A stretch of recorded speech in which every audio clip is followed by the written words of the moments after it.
What do you do when your quick release couplings leak? Hello everyone, my name is Jim, and in this video I'll tell you everything you need to know about quick release couplings, what to do when they leak, and whether to repair or replace them. Quick release couplings are also known as quick disconnect fittings or quick connects.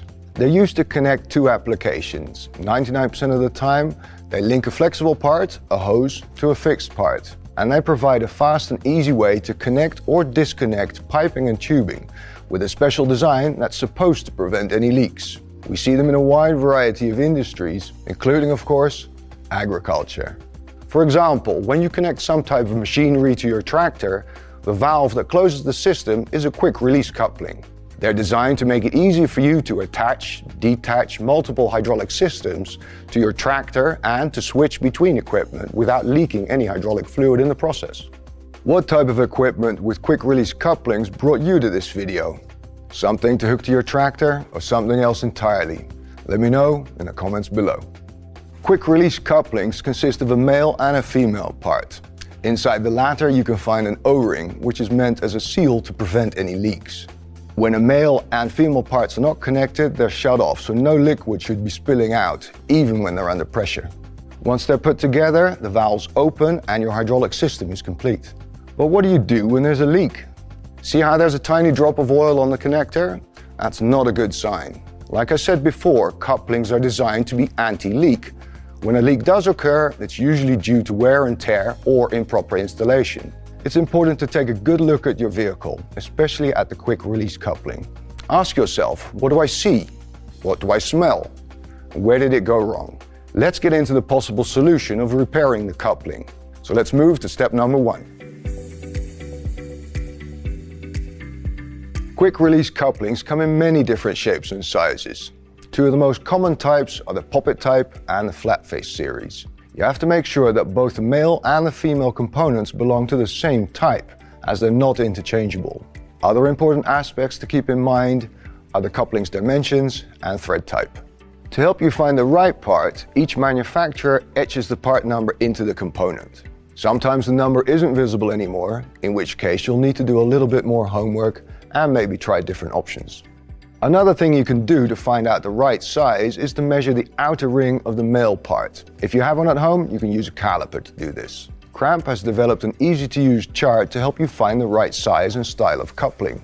Just click here to learn more. Alright, now that you know the right type and size of coupling we're looking at, it's time to move on to step number 2.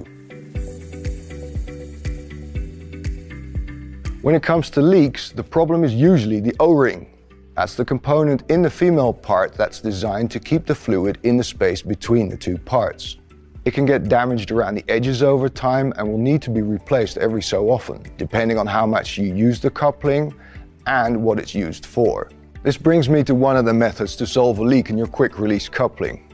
First, check the male part for dents and scratches to see if it's damaged and needs to be replaced. If it looks fine, then the male part is most likely not causing the problem. You might need a new O-ring and a backup ring and a dental pick, which you can find in the seal kit. Make sure it doesn't have a pointy end though, as you don't want to damage anything. Next, simply remove the O-ring and the backup ring and replace them with new ones, squeezing them in until they're sitting nice and tight within the coupling. The alternative to repairing the coupling is to replace the complete quick release coupling. Let's take a look. There are a couple of reasons why replacing the complete quick release coupling is more advantageous than just replacing the O-ring and the backup ring. If, for example, your coupling is old and worn from years of service, replacing the complete coupling might be the way to go. In the end, it'll be more economical and you'll have brand new material you can rely on. You can use the information you gathered in step 1 to find the right male and female part. Stay tuned because after this, I have some important information for you.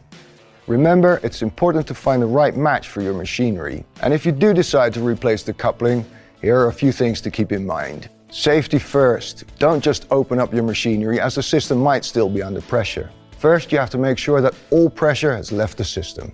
Work in a clean environment to avoid contamination of any kind. And use the right tools. Make sure they're clean and the proper size. And be careful not to damage your couplings or system in the process. Clean up spilled oil when you're done. Finally, here's a bit of advice for the future. First and foremost, make sure your equipment is clean to avoid contamination of any kind, such as dust or dirt. You can use a dust cover, which usually comes with the equipment. Also make sure that you use clean tools every time you connect or disconnect your couplings. And last but not least, handle your equipment with care. This should go without saying, but you'd be surprised to learn how many leaks occur because of improper installment or carelessness. So always treat your equipment with respect. Alright, to sum up, I'll list all the steps you can take in case you find out you're dealing with a leaking quick release coupling one more time.